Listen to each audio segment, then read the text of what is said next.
difference, one cup at a time. Tea time. So be sure to grab your tea, grab a seat, and tune in to Miss Liz. Tea time, making a difference, one cup at a time. Tea time, yeah. Tea time, time.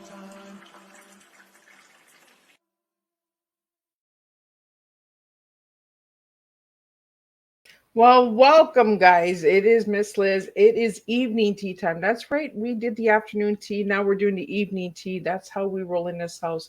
So before we get started, we're going to get you over to Miss Liz's YouTube channel, and we're going to get you to subscribe to Miss Liz, and we're going to get you to ring that little doorbell so you can watch these tea times at any time, at any pace.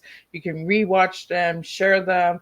If they resonate, give them to a loved one, a friend, a community member. That's what these tea times are here for. So before we get started, we're going to do disclaimer, bio, and we have a returning guest. And you know how much I love having my guests return, because then I get to dig a little deeper. And tonight we're going to do a triple tea. This afternoon we did a double tea. Tonight we're doing triple tea, because that's just how my guests are. They surprise me all the time. So let's get started, and then I'm going to get Donna in here, give you a little bit on Donna, and we're going to spill a triple cup of tea tonight. Disclaimer for Miss Liz's Tea Time live show. Miss Liz and myself is going live using StreamYard. Before leaving a comment, please grant StreamYard permission to see your name at StreamYard.com. Please be advised that the content brought forward for any Tea Time show hosted by myself, Miss Liz, is always brought forward in good faith. However, may bring forward dialogues and opinions that are not representative of my platform. The facts and information are perceived to be accurate at the given time of airing. All Tea Time guests and audience participants are responsible for using their good judgment and taking any action that may relate to the discussion. The content brought forward may include discussions for some where they may be emotionally at risk. It's significant to know that this show is engaging in discussion forums only to offer and inspire awareness and connection, and is not providing therapeutical advice. If you have any questions about the disclaimer or the panelist discussion, you may freely contact me, Miss Liz, through my email at bookingmissliz@gmail.com. Moving forward, should you choose to voluntarily participate in tonight's show in any aspect, I myself, Miss Liz, welcomes you. And should you decide that the show is not made for you at this time, I respect those wishes and will see you at a later date and time in the future. Again, all Tea Time shows are hosted on Thursdays, 3 p.m. and 7 p.m. Eastern Standard Time. If you see a Tea Time on a Monday or Tuesday, it's a surprise Tea Time or returning guest, or we have a special guest that has reached out to Miss Liz, and I wasn't unable to get them out in time when I released my guest lineup. Now, a little bit about Donna.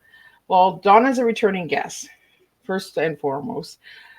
Donna Conrad, is an award-winning author, journalist, activist, and teacher. Her core values revolve around individual empowerment, a sustaining ideal running through the books she writes. Her writing interests include articles for Fine Art periodical. I don't think I said that right. I'm going to get her to get me memoir, nonfiction, as well as historical, flash, and paranormal fiction. She is a regular presenter at Writers' Conference. Donna's life is varies as her writing. She embraces change as an exciting adventure. She has studied writing with the likes of Alan Ginsberg, Lawrence Ferlinghetti, and Jack Whyte. Her first published book, House of the Moon, Surviving the 60s, is a memoir that explores life in the term of, I'm not sure how to say that word, I'm going to get her to say for me, decade that changed the world. Her upcoming 4-book historical fiction series, The Magdalene Chronicles, has been acquired by Coal Creek Press. Book 1, The Last Magdalene, will be released April 9th, 2024. So I get the goods before it comes out. So let me get Donna in here, and we're going to spill a triple cup of tea. So tonight's tea we're doing is teaching truth, thoughtfulness. And then we're jumping into the E's, empowerment, empathy, and engagement. Then the A, authenticity, activation, and art. So we got a good cup of tea coming. So grab your tea, grab your coffee, grab a glass of wine. You do not have to drink tea with Miss Liz. And let me get Donna in here. Hi. Welcome, Donna. I'm having tea. Donna, I'm having I tea struggle today. so much with some of these words. Like, I'm just like, I'm not even gonna. I tried, and I'm like, no, I'm gonna get my guests to say it. So, can you tell me where I had some struggles? Well, And then one we'll get was those words. tumultuous, which Yeah, means that's a mouthful. tumultuous. Yeah, that's a mouthful. You got to realize I was a high school English teacher. I got to use the big words every once in a while. That's okay because you get my brain to move a little bit, right? So now I know Right. how to Tumultuous. tumultuous. See, I get lessons Close on enough. tea time. Close enough. My oh. And I struggled with the name Lawrence. Do you want to say his last name? Lawrence Ferlinghetti. He was one of the beat poets in the 50s and 60s, and he founded. Okay, now my brain is gone. Someone help me. City Lights Bookstore in San Francisco. So it was one of those things. My brain flashed off. Remembering the. I swear, guys, we're only drinking tea for now. For now, right? Well, Donna, it's a pleasure to have you back. I always love when my guests come back because then I get to go a little deeper with you guys. The ice is already broken, so then I can dig a little deep. So, Donna, I want to get into it in case anybody missed your first time on Tea Time. Share a little bit on who you were as a little girl and who you are now as a grown lady. Oh my goodness! As a little girl, let's see. I remember this part. Well, so as a little girl, very little, I thought everything was possible. I mean, my mother read to me from every night, and my father was wonderful. My sister and brother were delightful, and I just had a wonderful time. And then I hit about 12 years old, and my life kind of fell apart. So as a little girl, it was all wonderful. As a teenager, it was all pretty bad decisions, violence, kind of waking up to a nightmare from this idyllic dream. And so now as an adult, I've gone back to the idyllic dream. My life is good. I love writing. I love engaging with people. I love telling stories about women that have been marginalized throughout history. And so I've kind of flipped. Those middle years are kind of like, okay, we're not going to pass them by. We're going to write them as good therapy here in House of the Moon. Right? House of the Moon. It was a good time, guys. It was the 60s were a good time. Yes, it was. So, yeah, I think I've kind of flipped back to being that idyllic child who knew anything was possible. So, Donna, what got you into writing? So I used to write stories and read them to my teddy bears and my bunny rabbits. And I think what got me into writing was my maternal grandfather, who was Irish, big red Irish guy. And he was an incredible storyteller. I mean, he had us as kids just entranced. And I learned from him that you can make almost any experience accessible by turning it into a story. And, whether it's a moral, story with a moral, or whether it's just for entertainment, or whether it's for information, he made storytelling come alive to me. So I think that got me into it. And then my high school English teacher, when I was deep into drug, sex, and rock and roll in the 60s, he saw something in me and kind of pulled me out of my shell and gave me a love of literature as opposed to just the storytelling. So combining those two gave me the love of writing. I like that you said love of literature. That sounds like a good country song. Yeah, it would be. For any of those songwriters out there, right? You can maybe write a good song called "The Love It's of yours. Literature." Take it. The Right? love of literature. We did that the last time we had tea time too. I think we put something out there that we were like, if anybody's listening, you can go ahead and do this. There's So enough Donna, for everybody. right? We had a good old time the first time. Donna, let's get into this book that's coming out. I get first dibs because it's coming out on the 9th of April. So I get the pre-show, right? You do. You do. Yes. So what can we expect on April 9th, this book? On April 9th, well, the last Magdalene is my recasting the person that we know now as Mary Magdalene that has come down to us through the New Testament. But it's a first person narrative. So it's her story told her way of her being a strong, courageous, passionate woman who stood on her own, was vital at a pivotal point in history, and yet has been written out of the history that has come down to us.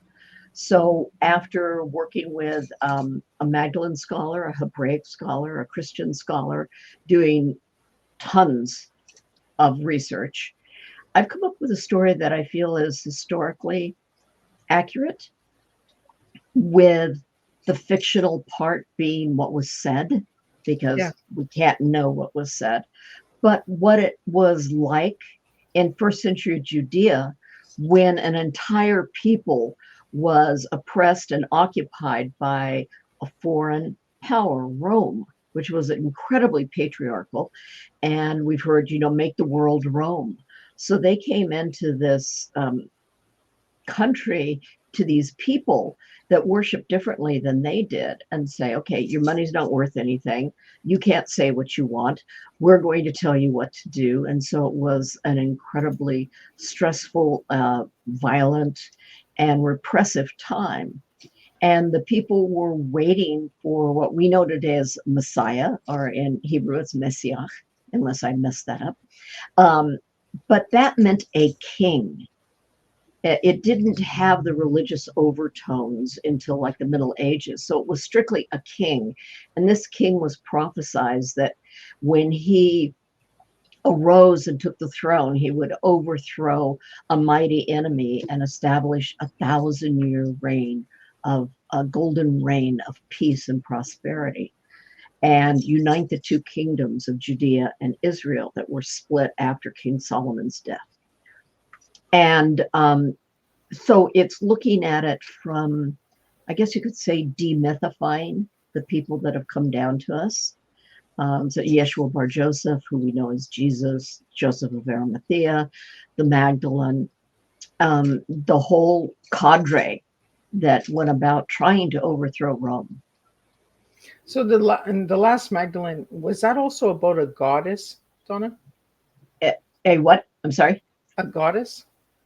The Magdalene, I am saying, was a title, much like in Arthurian legend, the Merlin was the chief druid. It wasn't Merlin wasn't their name, wasn't his name. It was a title. And so I'm saying the Magdalene is a title of a high priestess. In Hebrew, Magda means elevated or tower or high. And the town of, so we often hear it's Mary of Magdala. Okay. The town of Magdala. The town of Magdala did not exist by that name at that time. So to say someone came from a town that didn't exist until late in the first century, Trisea was renamed Magdala, just like the town in the area of Nazareth was renamed Nazareth once Christianity began to expand. They went back and had towns changed. But to say that Miriam in Hebrew, when she's mentioned in Aramaic, in the New Testament, the original language it was written in, and Greek, it's either Miriam the Magdalene or it's Miriam Magdalene. It's never of. And so that's part of the story that's been reshaped to fit a certain narrative, that she was just this woman who came from a fishing village. And she supported Jesus. So Donna, when did the religious aspect come into it? I think When did it come into it? Well, there are several different I guess there's incarnations of different it. versions, right? There's different. Well, they're different. Christianity began as a sect of Judaism. It was kind of be the Yeshua Bar Joseph sect within, and his brother James started in Jerusalem to do that, to promote his teachings. And then Saul, who later became Paul, who we know as Saint Paul, took the teachings and started to expand them into the Hellenized world, which would be the Greek world, the non-Hebrew world. And that's when some of the teachings started changing. Some of the narrative was changed to make the Hebrews or the Jews responsible for the crucifixion, which is historically completely incorrect. It was a Roman punishment for insurrection, and that's what he was crucified for. But if you think about it, and this is not to upset any Christians or anything, but if you think about it, if you're trying to get a Hellenized or Roman world to accept a religion, you don't want to say, oh, and by the way, you crucified their savior. So it is spun so it made it look like, oh, the poor Romans, poor Pontius Pilate. He was such a nice guy. He couldn't help, all the Jews were telling him to crucify. And that is historically inaccurate in most ways, because Rome didn't care what the people thought, which is why they crucified people by the thousands. Yeah.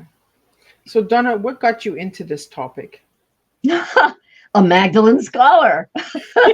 Yeah, a Magdalene scholar, Johnny Cozina, who read one of my earlier books and said, you write so wonderfully about women. Why don't you write about Mary Magdalene? And like most people who in the Western world, I said, wasn't she in the Bible? And the woman said, okay, let's go talk about her for a while. And so she introduced me to the historical records we have outside of the New Testament that bring her more to life. And then she took me to southern France and showed me all the Magdalene holy sites that are throughout the south of France. And the more I learned about her, the more I really needed to tell her story. And just the opening line of the book, I'll tell you, I'm saying, I need to tell this story. How do I tell it? And it's 2:30 in the morning. All the writers out there, you'll get this. I'm there, and all of a sudden I wake up and I hear this voice that says, I have heard tales of my madness. And I went, oh, I know who's talking to me now. And that one line set the tone for the whole book. That here is this woman who has been demonized, has been maligned, who's been written out of history. And yet she's heard tales of her madness. And now she's going to tell her story. So Donna, we have a question here. I'm not sure if I'm going to pronounce it right, but I'm going to read it out. They're asking, are you a theologian? Am I a theologian? No. I have, though, studied extensively both the Torah and the New Testament, multiple versions of the New Testament. But I did work with a Hebraic scholar out of Haifa University and a PhD in divinity, Christian divinity out of New York. And so if I had questions about either Hebraic custom or law, or Christian interpretation of the texts that have come down to us, I would go to these two women and ask questions. And so I've done a lot of study, but I'm not a theologian. Can you tell me what a theologian is? Well, theology is the study or the study or the text of dealing with religion. So a theologian would be someone who has like a PhD or is at least has a master's and has studied in depth all aspect of religion theology. See, I And just so I learned something new. See my get. See there my you viewers go. and Thank my you for guests that always question. teach me something. That was a This good is why we question. do this, right? This is why we do this podcast. I'm learning all the time. You're never too old to learn something new, and I just learned something new. So thank you for that, and thank you to the viewer for asking that question, because I've never heard of the word. I never knew of the word. So, and for all my listeners out there, we just learned something together. So thank you for that, Donna. Theology. Right? So, Donna, I want to get into your tea, because your tea is really interesting. Like, you really Ooh, gave me a triple tea here. I So did. let's go through this tea. Let's go through the T, the E, and the A, and let's really have some fun with it. Because for the T, you gave me teaching, truth, thoughtfulness. So let's get those three words out there. Why those three words? Well, teaching is a big part of my life. It's what I'm dedicated to. And whether it was teaching high school English, teaching karate, teaching dance, teaching writing, I think we as teachers learn as we go. And I think passing on knowledge and perceptions and ways to learn more is so important to the world. It's how we advance, it's how we mature. The second one, Truth. truth. What truth do you want out there, girl? Oh, goodness. So, truth to me is what is in your heart and in your mind. And truth to me is not always kind, but it's always, gosh, another word is honest. But I try in my life to always tell the truth as I know it, as I've studied it. And truth is really kind of under attack these days. We have uh, so many different stories told that are all supposed to be truthful. So I think for everybody to be as true to themselves and as true to the subject matter they're presenting is vital also. Yeah, because I found on your website, where did I put this? Be yourself. Everybody else is taken. So Okay, there's your truth. Oscar Wilde. God, I love Oscar Wilde, but he said that, yeah. Be yourself. Everyone else is taken. Right? Like, I think it's plain and simple, right? Just be honest and be yourself, and the truth is not always easy to hear, but it always has a way of surfacing. It always has a way of coming to the table. So, Well, I, changes throughout time. I mean, there was a time when truth was that the world was flat. We didn't know any better. So people who said that were not being dishonest. That was the truth as we knew it. And so to keep expanding our understanding is to find more truth. yeah. And the last word for your T is thoughtfulness. Yes. So where are we going with that one? Oh gosh, to be thoughtful is for me, to take a deep breath, to sink into my thoughts and how to express them in a way that is kind, which is another word for being thoughtful, and to always take into consideration who I'm with and what is important. So some things are very important to me and other things are not, but being thoughtful to me is another way of saying being kind. Well, and we could say thoughtful, because when we use the word kind, I think it gets overused like the word love, right? Everyone's saying, "Oh, Mhm. I love you," but they've lost the meaning of the word love. You Mhm. know, the word truth. A lot of people. I'm being truthful. I'm being honest. Ugh. I really want to just take everybody, and you know how we used to have to do 5 words and figure out the definitions in school. The teachers would tell us to do our homework, and we had to figure. I'd like to send a lot of people, like, when they come to me and they say, well, I'm honest, and then you find out that they've lied to you 3, 4 times. It's like, do you understand what the word honest means? Like, so, but That's let's why I get tend into your to say I try to tell the truth. As on the Right, last you try.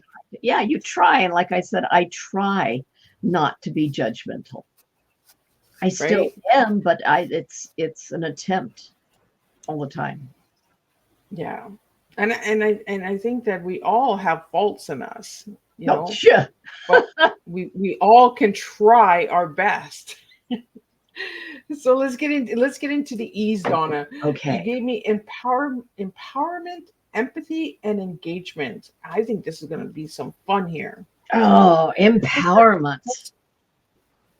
Well, I know you got a lot of empowerment, girl. well, it is, to me, empowerment again is being able to step forward and stand for something that is important to you.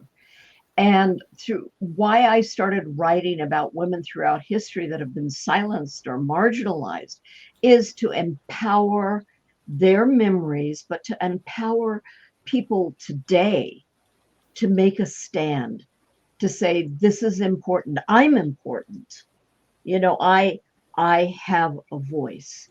And for women, for so many minorities, our voices are taken away.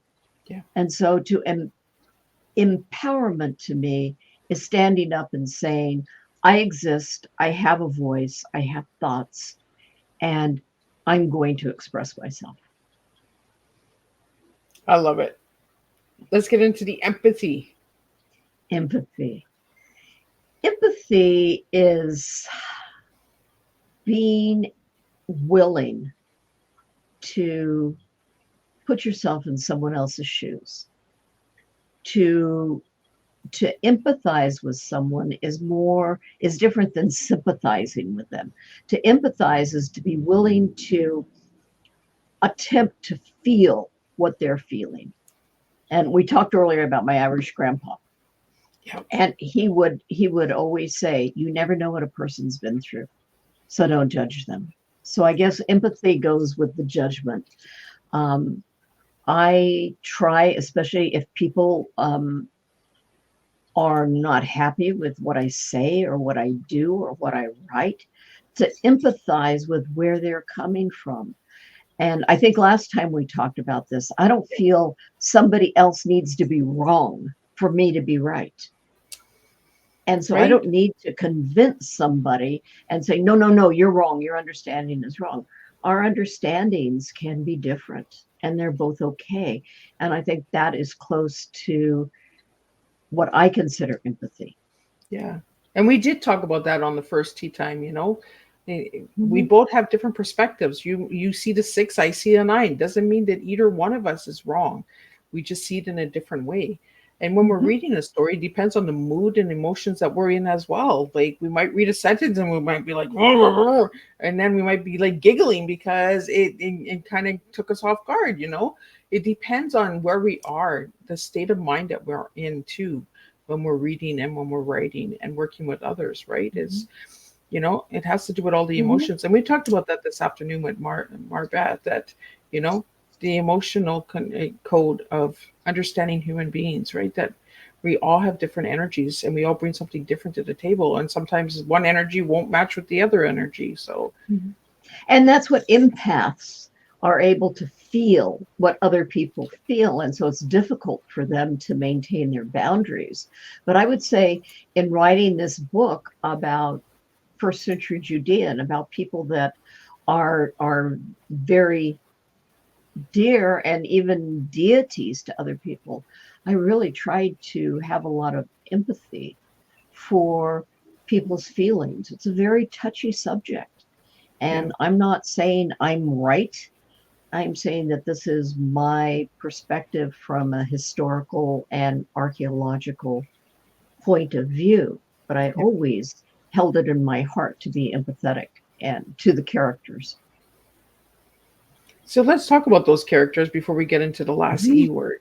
Because Yes. I know these characters got some sense of humor in them. Oh, And she's yeah, we can yes. give too much away. Go grab a book. Okay, let's get into the characters. You go. So the characters, Donna, can you give us a little bit on the characters without giving out too much? Because the book is coming out April 9th. So if anybody would like to go and grab a copy, right? But we're not Right, going to give everybody the goodies, right? We're going to just give them a little tweak. So maybe give me a little tweak on one character in the book. Oh, well, we could take Miriam the Magdalene, the last Magdalene. Okay. And she is a highly intelligent, highly courageous. I guess my grandpa would call her a real pistol. I mean, she's pistol. she's got a temper, and she's got actually, I will say it, a sense of entitlement. She has been raised as the leading daughter of Bethany that's going to be married to a king. And she does have a certain sense of privilege. And throughout the book, she is brought to the reality of what life is like for the people. There's a part of the book and near the beginning where someone else tells her, you don't know anything about what the people outside of your temple are experiencing under Roman rule. So don't act like you do. So what does she do? She takes a pupil outside of the temple and she learns about her people and the struggle that they're under. And there's a line in it, that says, and I learned that though my people would bow their head to no other God, they bowed their back to the whip of Rome. Wow. So that's one question I have for you, Donna. When you wrote this book, did you write it in the Greek language? No, nor in Aramaic. I don't. There are some Aramaic and some Hebrew words in it, but I really had help from my Hebraic scholar, but it was English flat out. Okay. So yeah, so Magdalene is a real woman who goes through so much, and her arc is one that I think is empowering. Back to that word. Yep. So see, if anybody wants to know more about this book, you got to go at April 9th, because that's when the book's coming. It's pre-order right now, and it'll be delivered on the 9th. Oh, well, look at you go there. And we have, before we get into the word engagement, Donna, I want to get it out there that this book has already won a couple of awards. 5, as a matter of fact. So and I encourage all writers out there to enter pre-publication contests. Put it out there, even if you have to do the dreaded synopsis. Yes, you do. We talked about that before the show. Yes, we did. But enter in contests and see what comes back. You could win. You could have your work validated before it's even published, and that helps move the book forward. And actually, winning a couple of the contests early on helped me find a publisher, because somebody else that is in the know in the writing community has said, yeah, this book is worth it. And so just, enter them. So 5 awards. Yay. I think it's pretty cool. The book is not even out yet and the awards are already won. So that just goes to tell you how good the book is, right? You want to go and grab a copy for this book. I never realized that you were able to enter awards before the book was released. So that's something new for the listeners as well, to know a little bit more information on that. So how could they go about doing that, Donna? Well, you look at your writers' conferences. One of the book won first place at the PNWA, which is, if I can talk, Pacific Northwest Writers Conference, which takes place in Seattle, and it won first place for historical fiction there. And there are contests all over that are and it's specific to genre. And so look at contests. One thing one told me, that if the contest has like 80 categories and costs $100 to enter, it's more about making money for the contest than it is about the writing. Oh, So look really? at, well, yeah, because if you've got 80, it's more the business Yeah. of the business end of writing. So look for legitimate contests that generally have a small, a low fee to enter, and that they're willing to give you comments back. And so I would say a lot of the writing conferences, the Historical Novel Society conference, they have a wonderful contest. As I said, PNWA, Surrey International Writing Conference, they are really, really, what am I going to say, authentic. And so don't be afraid to enter them, because that's when you get feedback. And then try to be graceful when you get the feedback. Feedback is good, right? I tell this all the time. Feedback is good. Yes. If we, good construction feedback is good because it actually helps us as writers to dig deeper or go in a different direction that we might have not thought of going had we not gotten that feedback. Somebody might read the story in the book and say, you know what, I wish you would have went just a little deeper, or a little less. That was a little bit too much. So then when you're writing a second or a third of a series, then you know where to pull back and where to put in. Absolutely. And the other thing along that line is for writers to find their tribe, and to find those people that polish all of your good points and kindly point out all those areas that you're not quite as good at, and they always encourage you. If you end up in a group of writers that are always putting you down and saying, that didn't work, get out of it. We don't need that in our lives, but we need constructive criticism. And I belong to the Creative Academy of Writers, which is out of Canada, an online group. And within it, they have different subgroups. And my historical fiction subgroup has listened over and over on open mic night. And 6 of them were beta readers. So, and the book changed dramatically when I got their comments back. And they all know historical fiction.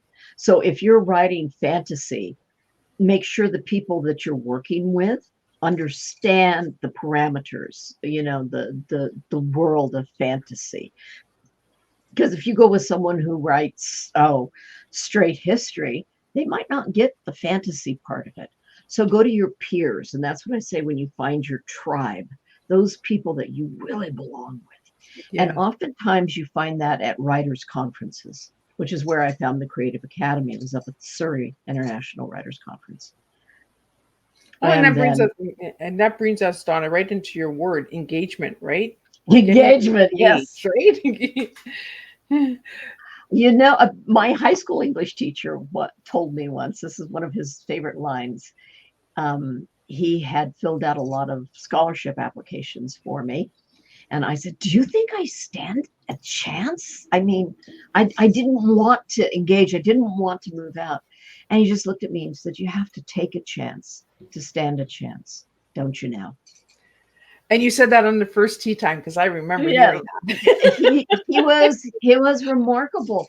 And that is engagement, to reach out, to take that chance to say, I'm going to go to this conference. I'm going to enter this contest. I'm going to walk up to this author that I admire and say, I love your work. Or, how did you do it? Or something. Engage with people. What you do all the time, Miss Liz, you engage with people. And this is how we learn. This is how we grow. This is how we change. Well, I like engaging with people. I get to learn cool things. Absolutely. So, Donna, I want to get into the A's now. And you had already brought up the one word, authentic. But you gave me authenticity. And there's a big difference between authentic and authenticity, correct? Authenticity. Well, authenticity, yeah, is the same root word of being authentic, but authenticity is embracing um, your true self or the truth as you see it at the time. And so, yeah, the root word is being authentic. So I think authenticity is just kind of tumultuous. Yeah, it's a fancy way of saying it. You just like to But twist my tongue. exactly. I stay up at I get night my saying, twisted what tea word when can I Donna give comes her? to the table, guys. Like, he twists my tongue all the time.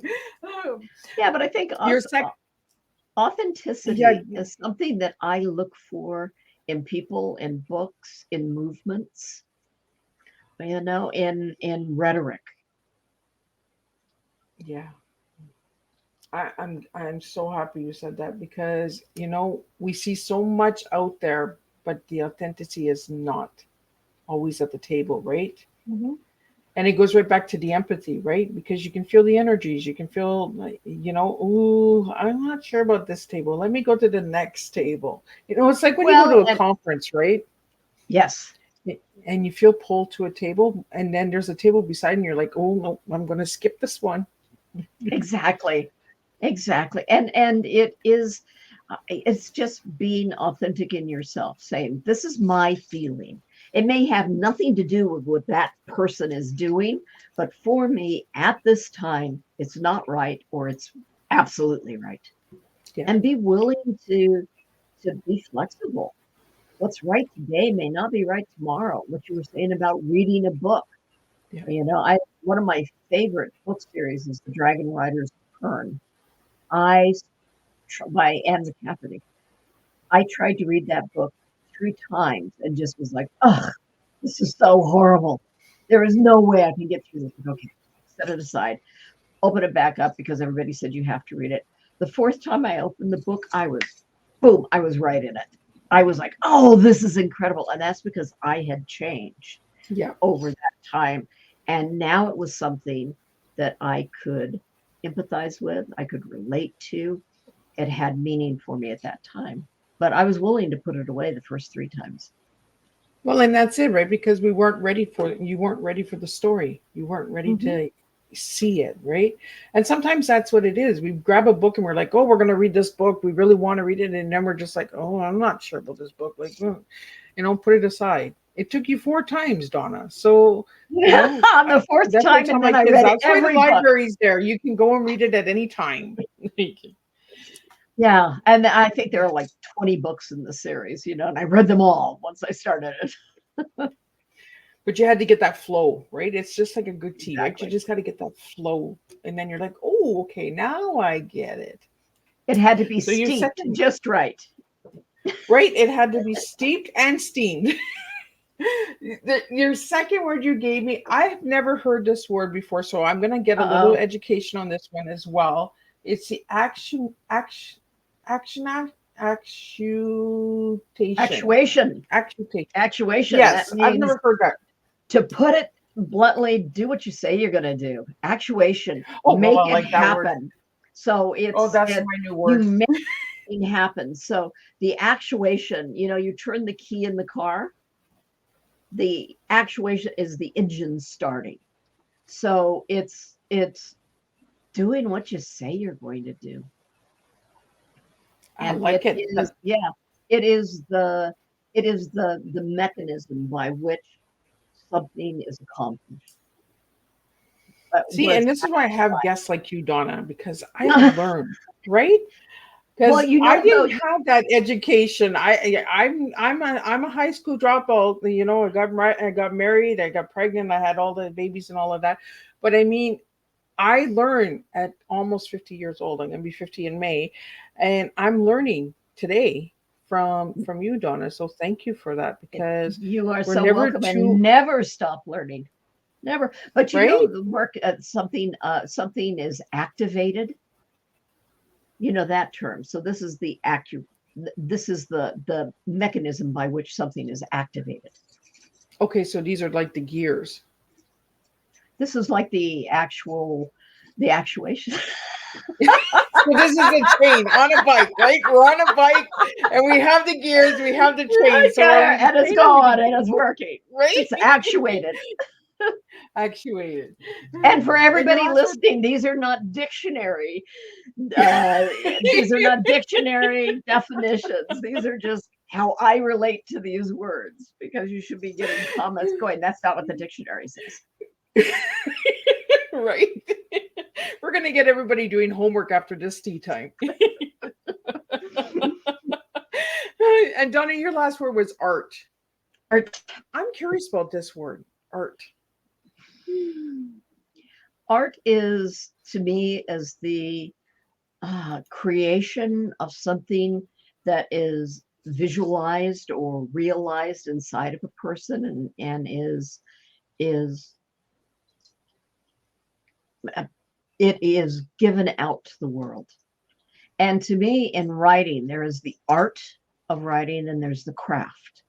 And for everybody, you need to have the craft. Like, you might want to paint the Mona Lisa. You better have some craft behind that to produce that type of artistic result. So the art, to me, is longing for the divine. I mean, it's putting that into form. It's giving life. And for me, it's given life to beauty. And I know there are people who create art that is disturbing, art that is destructive, and art that is hateful. So art can elicit any emotion. And to me, that's what art does. It elicits emotion, but it comes with the creative genius that is in each of us.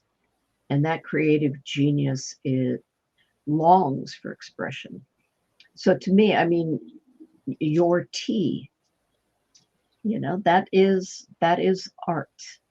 Your grandma's baking is art. It doesn't have to be a painting or a book or a sculpture. It is something that is created and, to me, brings beauty and love into the world. And you did promise, you've been promoting this tea time, and you said we were going to talk about the universe, and look, the universe comes into the conversation.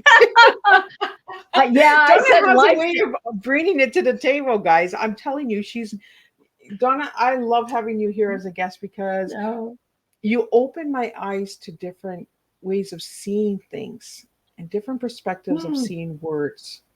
Because people say art and they think of music and painting and sculptures and stuff like that. But you just put us into the word art in a different, deeper understanding. Grandma's cooking, this tea time, it's different art forms created in the universe. And I just love it. Like, you always take me on a journey, and I love it. Like, oh, thank you. And what you're referring to, go ahead. No, go ahead. Oh, I was going to say, what you're referring to is when I said, join Miss Liz and I, because we'll talk about life, the universe, and everything, which comes from Douglas Adams. Anybody listening out there will know from Hitchhiker's Guide to the Galaxy.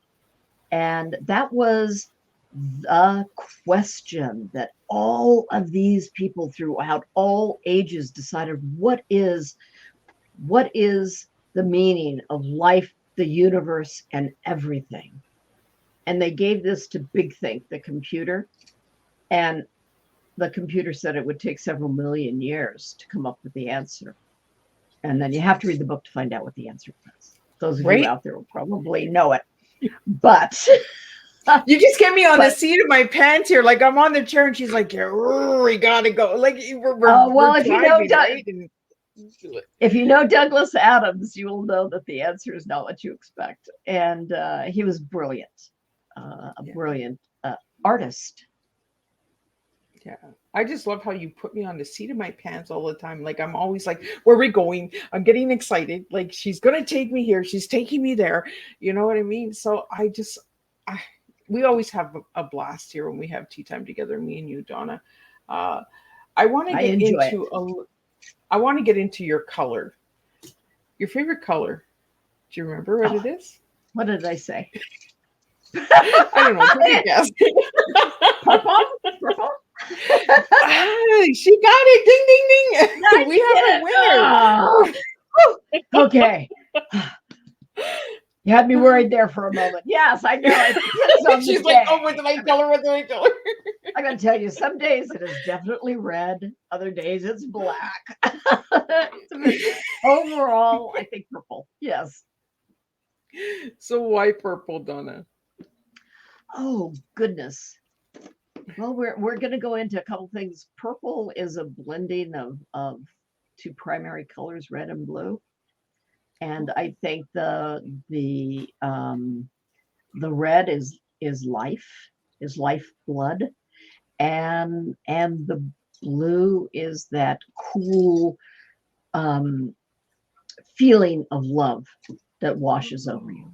And you can see, I mean, I wear blue a lot with some purple in it and that. And then also purple because at a certain time in the world, it was one of the most difficult and expensive colors to make. And you've heard of Tyrian purple, which figures in the book The Last Magdalene. And it was not only royal, it was sacred.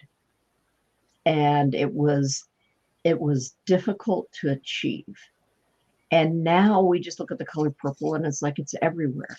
But there was a time when it was exceptional. Yeah. I'm so glad that you remembered because I wasn't going to give it to you. I was like, okay, see if he's going to remember.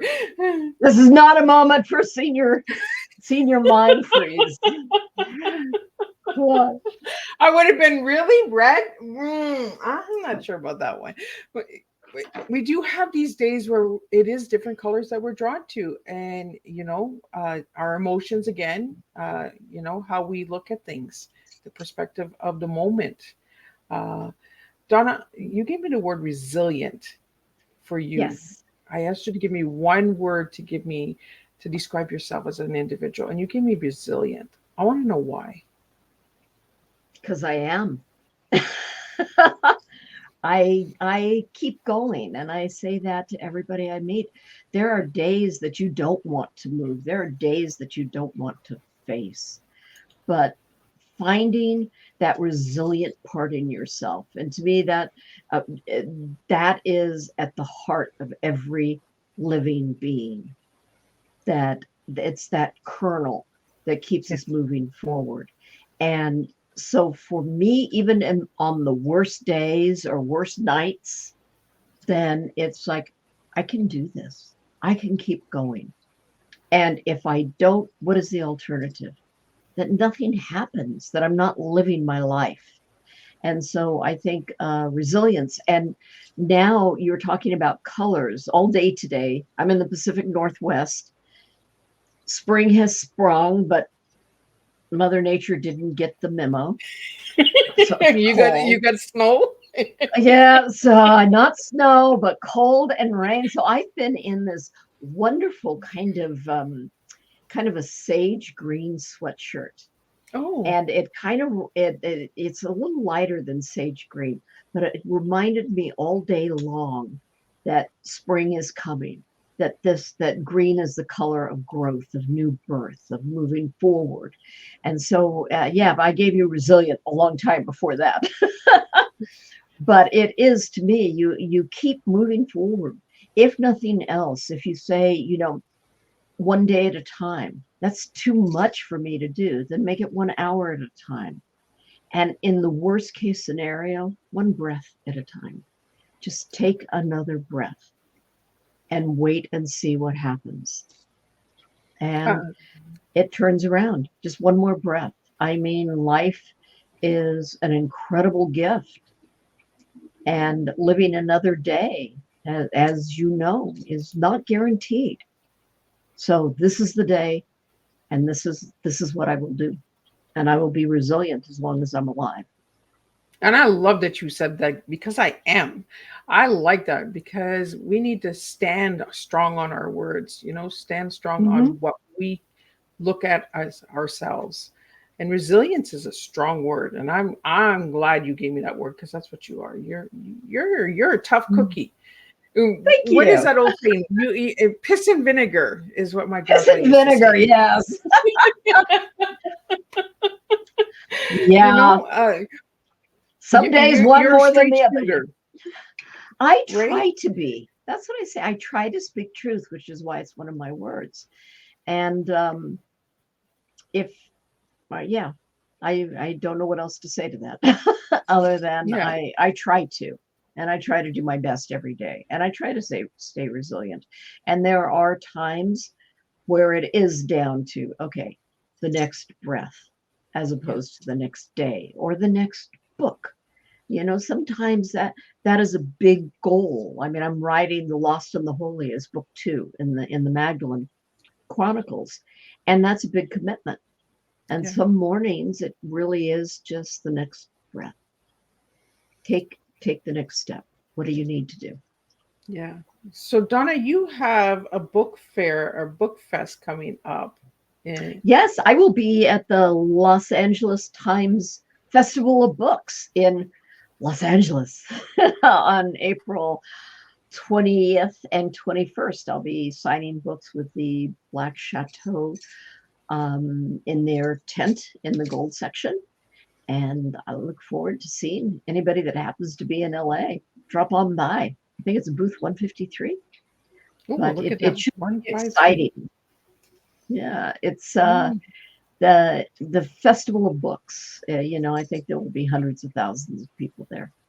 And so Wow. for writers and readers, it's a great event.